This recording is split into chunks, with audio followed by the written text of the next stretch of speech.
साथियों, आप सभी का इस प्लेटफॉर्म पर स्वागत है। यहाँ पर हम लोग जीव विज्ञान से संबंधित जो महत्वपूर्ण प्रश्न हैं जो विभिन्न परीक्षाओं में पूछे गए हैं और यह लूसेंट के जीव विज्ञान से संबंधित है, उसको यहाँ पर हम लोग बहुविकल्पी फॉर्म में देखेंगे और इसमें से जो सही उत्तर होगा उसको हम लोग देखते चलेंगे, परंतु इसकी व्याख्या को यहाँ पर हम लोग नहीं करेंगे। तो चलिए प्रारंभ करते हैं। पहला प्रश्न है कि पौधे जो नमक युक्त मिट्टी में उगते हैं उसको क्या कहते हैं? उसे हैलोफाइट कहते हैं। क्या कहते हैं? हैलोफाइट कहते हैं। वहीं पर्यावरण किससे बनता है? तो पर्यावरण जो है ये आपका जीविकी घटकों से, भू आकृतिक घटकों से, अजैव घटकों, इन सभी से मिलकर था, उपयुक्त सभी से। वहीं संवहनी या वेस्कुलर पौधों में पानी ऊपर किससे जाता है? तो ये जाइलम टिश्यू के माध्यम से जाता है। वहीं पौधों का कौन सा भाग फूल बनने का उद्दीपन ग्रहण करता है? तो जो पर्ण होता है ये ग्रहण करता है। अगला प्रश्न देख लेते हैं, आगे चलते हैं। एक सेकेंड, इसको थोड़ा बड़ा कर लेते हैं। हाँ, अब अगला प्रश्न जो है वो है जेनेटिक्स निम्न में से किसका अध्ययन है? तो जेनेटिक्स जो है अनुवांशिकता और विचरण का अध्ययन है। मेंडल के अनुवांशिकता का सिद्धांत किस पर आधारित है? तो यह लैंगिक जनन पर आधारित है। वहीं भ्रूण या एम्ब्रो किसमें मिलता है? तो ये आपका बीज में मिलता है। प्रकाश संश्लेषण कहाँ होता है? तो क्लोरोप्लास्ट में होता है। लैंगिक जनन से अनुवांशिक विचरण कैसे होता है? तो जीन के सम्मिश्रण से, क्रोमोसोम के में बदलाव से, जीन के मिश्रण से, इन सभी से, अर्थात उपयुक्त सभी से। अर्थात डी ऑप्शन आपका सही हो जाएगा। आगे देखते हैं, अगला है एड्स विषाणु। एड्स विषाणु के लिए सबसे ज़्यादा आजमाई गई दवा कौन सी है? तो ये है जीडोविडिन, AZT।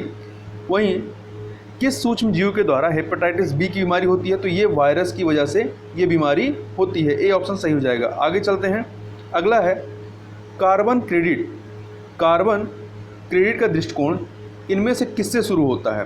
तो ये जो है आपका क्योटो प्रोटोकॉल से प्रारंभ होता है। प्लाज्मा में जल का प्रतिशत कितना होता है? तो प्लाज्मा में जल का प्रतिशत 90% होता है, 90%। एक कार्यशील महिला को प्रतिदिन कितना प्रोटीन लेना चाहिए? तो 45 ग्राम प्रोटीन लेना चाहिए। वहीं निम्न में से कौन सा जीव जो है अपनी त्वचा से सांस लेता है? तो ये आपका मछली है। रक्त क्या होता है? ब्लड जो है एक संयोजी उत्तक होता है। वहीं मानव शरीर के किस अंग में लसिका कोशिकाएं बनती हैं?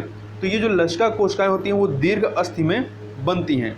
आगे चलते हैं, यहाँ पे दो सूचियाँ दी गई हैं, इन्हें हमें सुमेलित करना है। तो देखिए, जो सूखा रोग होता है ये विटामिन डी की कमी से, बेरी विटामिन B12 की कमी से, निसांधता अर्थात रतौंधी जो है विटामिन ए की कमी से, स्कर्वी विटामिन सी की कमी से होता है। तो इस प्रकार से आपका, एक सेकेंड, इस प्रकार से यहाँ विकल्प यदि देखें तो विकल्प जो आपका ए है, ए ऑप्शन आपका सही हो जाएगा। वहीं मधुसूदनी या इंसुलिन जो होता है ये अंतःस्राव अर्थात हार्मोन है। कैसा हार्मोन है? तो ये एक पेप्टाइड, क्या है? यह एक पेप्टाइड है। वहीं अगला प्रश्न, निम्नलिखित में से कौन सा स्कर्वी रोग के इलाज में उपयोगी है? तो आंवला उपयोगी होता है। प्रशीतन रेफ्रिजरेशन जो है खाद्य परीक्षण में मदद करता है। कैसे? तो ये जो है जैव रासायनिक अभिक्रियाओं की दर को कम कर देता है। निम्नलिखित में से कौन सा मानव गुर्दे का सामान्य कार्य नहीं है? तो देखिए, जो मानव का गुर्दा होता है, किडनी, ये रक्त में जल की मात्रा का नियंत्रण करता है, रक्त में शक्कर की मात्रा का नियंत्रण, ग्लूकोज की मात्रा का नियंत्रण करता है, यूरिया को छानकर बाहर करता है और ये सारे काम करता है, परंतु यह कई हार्मोन्स का स्त्रावण नहीं करता है। तो डी ऑप्शन आपका सही नहीं है। वहीं निम्नलिखित में से किसका निर्माण हमारे शरीर में नहीं होता? तो विटामिन ए का निर्माण हमारे शरीर में नहीं होता है। अगला है, मनुष्य के अंगों में कौन सा एक हानिकारक विकिरणों से सर्वाधिक सुप्रभावी है, सबसे अधिक प्रभाव पड़ता है? तो वो आँख पे पड़ेगा। एड्स क्या होता है? एड्स होता है विषाणु वायरस से। एनोशीमिया कहते हैं घ्राण संवेदना, मतलब सूंघने की संवेदना की कमी को। आँख के रेटिना की परंपरागत कैमरा के निम्नलिखित में से किस भाग से तुलना की जा सकती है? तो इसकी तुलना फिल्म से की जा सकती है। आगे देखते हैं, मच्छरों के नियंत्रण हेतु प्रयोग में लाई जाने वाली कीटभक्षी मछली कौन सी है? तो ये आपकी गैम्बूशिया है। किस शारीरिक प्रक्रम में प्रोथ्राम्बिन का संबंध है? तो यह रक्त जमाव में इसका उपयोग होता है। एमनियोसेंटोसिस एक तरीका है जो बताता है भ्रूण के लिंग को। आगे चलते हैं, अगले प्रश्न की तरफ। अगला प्रश्न है बीएमडी परीक्षण किया जाता है किसकी पहचान करने के लिए? तो जो बीएमडी परीक्षण है ये आपका ऑस्टियोपोरोसिस की जांच के लिए, पहचान के लिए होता है। गोल्डन धान में सर्वाधिक मात्रा में क्या होती है? विटामिन ए होती है। अगला प्रश्न है कथन है कि यदि कोई व्यक्ति हरी सब्जी खाना बंद कर दे तो उसे रतौंधी हो जाएगी। बिल्कुल हो जाएगी। क्यों नहीं हो जाएगी? क्यों हो जाएगी? क्योंकि उसमें विटामिन ए की कमी हो जाती है। तो कथन कारण सही है और जो कारण है वो व्याख्या भी सही कर रहा है। अगला प्रश्न है भारत के समुद्री जल में हानिकारक शैवाल प्रस्फुटन में हो रही वृद्धि पर चिंता व्यक्त की गई है। इस समृद्धि का या के क्या कारक तत्व हो सकता है या सकते हैं? तो इसके जो कारक तत्व हैं उसमें ज्वार नदमुख से पोषकों का प्रस्राव, मानसून में भूमि से जलवाह, समुद्रों में उत्प्रवाह, ये सभी जो है कारण है इसके। तो डी ऑप्शन आपका सही हो जाएगा। बैगन की आनुवांशिक अभियांत्रिकी से उसकी एक नई किस्म बीटी बैगन विकसित की गई है। इसका लक्ष्य क्या है? इसे नाशक जीव शह बनाना है, अर्थात ए ऑप्शन आपका सही हो जाएगा। आगे चलते हैं। निम्नलिखित पर विचार कीजिए। प्रकाश संश्लेषण, श्वसन, जैव पदार्थों का अपक्षय और ज्वालामुखी क्रियाएं। उपयुक्त में से कौन सी क्रियाएं पृथ्वी के कार्बन चक्र में कार्बन डाइऑक्साइड जोड़ती हैं? तो इसमें प्रकाश संश्लेषण में क्या होता है? कार्बन डाइऑक्साइड ये लेती हैं और ऑक्सीजन निकालती है, तो ये तो नहीं होगा। पर श्वसन में कार्बन डाइऑक्साइड निकलती है, जैव पदार्थ को अपक्षय में कार्बन डाइऑक्साइड निकलेगा और ज्वालामुखी क्रियाओं में भी कार्बन डाइऑक्साइड निकलेगा। इस प्रकार से 2, 3, 4 अर्थात सी ऑप्शन आपका सही हो जाएगा। अगला है आहार में नियमित रूप से ताजे फल और सब्जियां ग्रहण करना वांछनीय है क्योंकि ये ऑक्सीकरण रोधी तत्वों के अच्छे स्रोत होते हैं। ऑक्सीकरण रोधी तत्व व्यक्ति के स्वस्थ बने रहने और दीर्घायु होने में किस प्रकार सहायक सिद्ध हो जाते हैं? क्योंकि ये शरीर में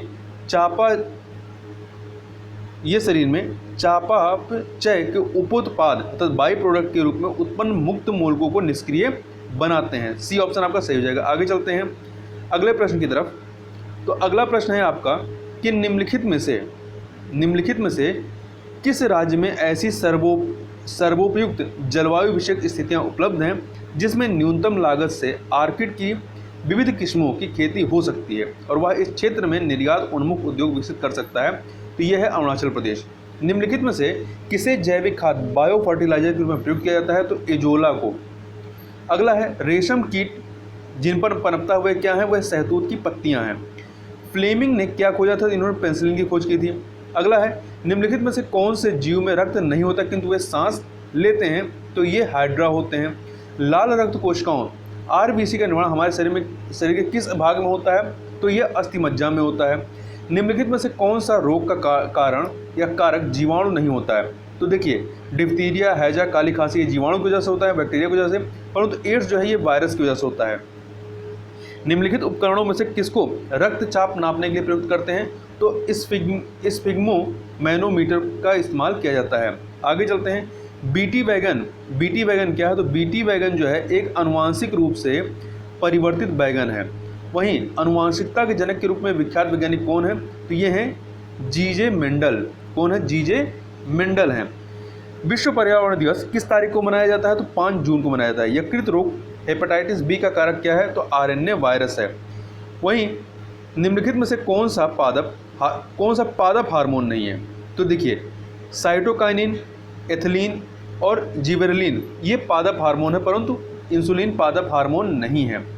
अस्थि एवं दांत निर्माण हेतु निम्नलिखित में किसकी आवश्यकता होती है? तो कैल्शियम और फास्फोरस की आवश्यकता होती है। इस प्रकार से यहाँ पर हम लोगों ने 51 प्रश्नों को देखा। तो इससे आगे के प्रश्नों को हम लोग नेक्स्ट वीडियो में कवर करेंगे। तो इस वीडियो में बस इतना ही। मिलते हैं नेक्स्ट वीडियो में, तब तक के लिए बहुत बहुत धन्यवाद।